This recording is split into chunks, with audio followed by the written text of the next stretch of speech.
Bismillahirrahmanirrahim. Jenazah kepala Sayyidina Husain radhiyallahu anhu. Sayyidina Husain adalah cucu Rasulullah Shallallahu Alaihi Wasallam yang sangat tragis akhir hidupnya. Orang-orang yang membenci beliau sangat kejam dalam membunuh dan menggorok leher beliau hingga putus. Bahkan sesudah wafat, jenazah kepala beliau diarak keliling kota oleh penguasa. Namun, di balik kisah menyedihkan ini, ada peristiwa goib menakjubkan yang dialami oleh seorang pendeta Nasrani.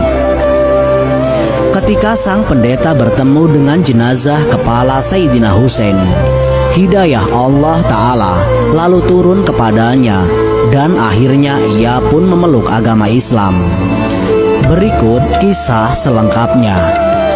Dikisahkan, dahulu Ibnu Ziyad pernah menginstruksikan supaya jenazah kepala Sayyidina Husain diarak ramai-ramai menyusuri jalanan kota Kufah.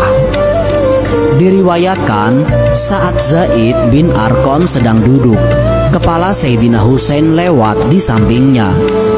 Saat berada di hadapan, Zaid bin Arqam mendengar bahwa kepala Sayyidina Husain melantunkan Quran surat Al-Kahfi ayat 9, yang artinya, atau kami mengira bahwa orang-orang yang mendiami goa dan yang mempunyai rokim itu, mereka termasuk tanda-tanda kekuasaan kami yang mengherankan. Peristiwa itu lantas membuat Zaid bin Arqam merinding hingga bulu kuduknya sampai berdiri. Ia lalu berkata, "Demi Allah, wahai putra Rasulullah, kisah kepalamu lebih mengherankan dan lebih mencengangkan." Kisah ini sebagaimana keterangan Syekh Mufid dalam kitab Al-Irsyad juz 2 halaman 117. Kemudian saat arak-arakan kepala Sayyidina Husain berhenti di sisi sebuah biara, ada seorang pendeta yang menaruh kepala Sayyidina Husain di dalam sebuah kotak. Sedangkan ada riwayat dari Kutub Rawandi yang mengisahkan bahwa kala itu kepala Sayyidina Husain ditancapkan di mata tombak. Kemudian orang-orang duduk mengelilingi dan menjaga kepala itu. Orang-orang itu semalaman pesta mabuk-mabukan miras dan memakan makanan dengan lahapnya. Saat sedang asyik-asyiknya, tiba-tiba orang-orang itu melihat ada tangan yang keluar dari tembok biara. Ajaibnya, tangan itu menulis syair di dinding memakai pena besi. Isi syair itu adalah, apakah umat yang membunuh Husain mengharap syafaat kakeknya pada hari perhitungan? Menyaksikan hal itu, mereka lalu merasa ketakutan.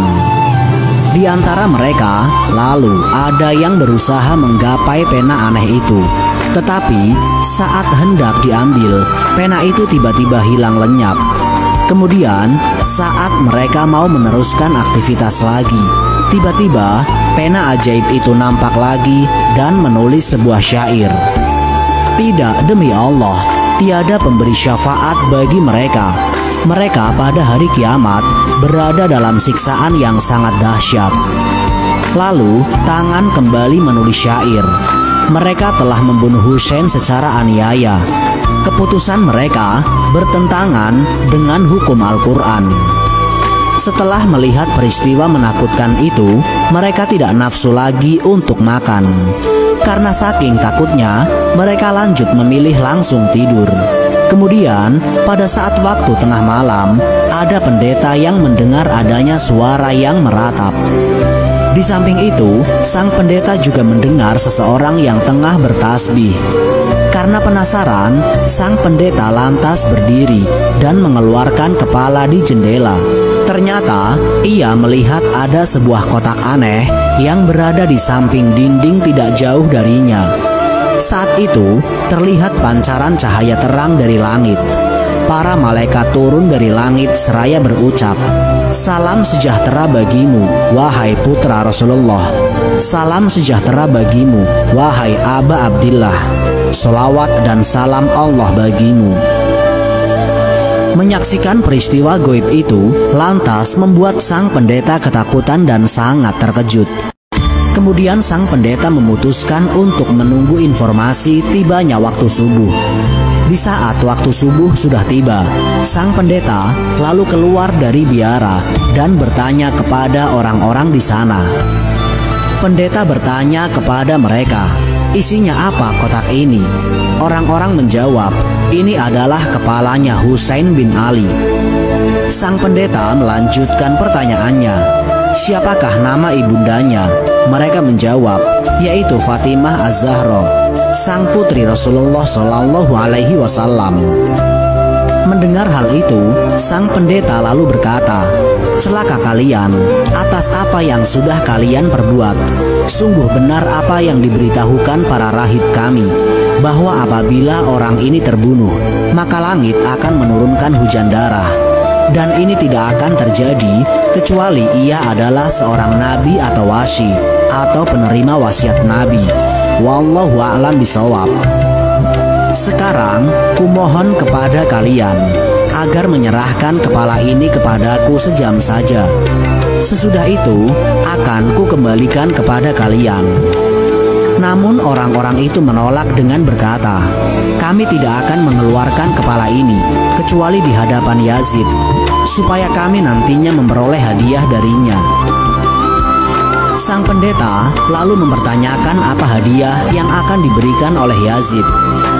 Kemudian orang-orang itu mengatakan bahwa mereka nantinya akan dihadiahi sekantong uang sebesar 10.000 dirham.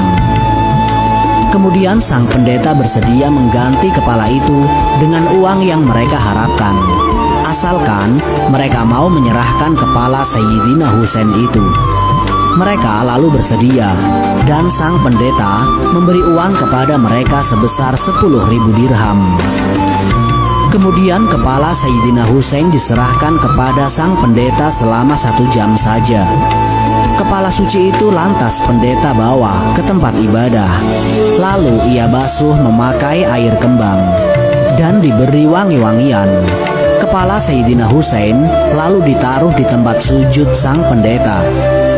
Pendeta lantas menangis seraya berkata, "Wahai Aba Abdillah, sesungguhnya diriku sangat menyesal tidak berada di Karbala hingga dapat mempersembahkan nyawaku untukmu. Wahai Aba Abdillah, kapan saja kau bertemu dengan kakekmu, berilah kesaksian bahwa diriku sudah mengucapkan syahadat dan masuk Islam di hadapanmu." Dari sini, sang pendeta dan pengikutnya lalu berikrar membaca kalimat syahadat dan memeluk agama Islam. Subhanallah. Kemudian, kepala Sayyidina Husain dikembalikan lagi. Sesudah peristiwa itu, mantan pendeta memutuskan meninggalkan tempat ibadah biaranya dan memilih hidup di sebuah gunung. Selama di pegunungan, ia sibuk beribadah, meningkatkan kesuhudan hingga akhir hayatnya. Sang pendeta yang dulu beragama Nasrani kini telah mendapatkan hidayah Allah dan wafat dalam keadaan husnul khotimah. Subhanallah. Kemudian ada peristiwa yang mencengangkan. Setelah meminjamkan kepala Sayyidina Husain kepada pendeta selama 1 jam, para orang-orang atau pasukan Ibnu Ziyad lalu melanjutkan perjalanan panjangnya. Mereka lalu sampai di daerah dekat Syam. Di sana, mereka melakukan transaksi bagi-bagi uang hasil pemberian sang pendeta yang sebesar 10.000 dirham tadi. Namun, saat uang mau dibagi-bagi, tiba-tiba uang didapati sudah berubah wujud menjadi tanah liat. Terkejutlah mereka. Dalam riwayat lain dikisahkan bahwa sang pendeta sempat berkata kepada jenazah kepala Sayyidina Husain, "Wahai kepala pemimpin alam semesta, diriku menyangka engkau adalah bagian dari orang-orang yang telah Allah gambarkan dalam Taurat dan Injil dan telah diberikan keutamaan takwil olehnya. Karena para pemimpin Bani Adam di dunia dan di akhirat menangisimu, aku ingin mengenal nama dan sifatmu."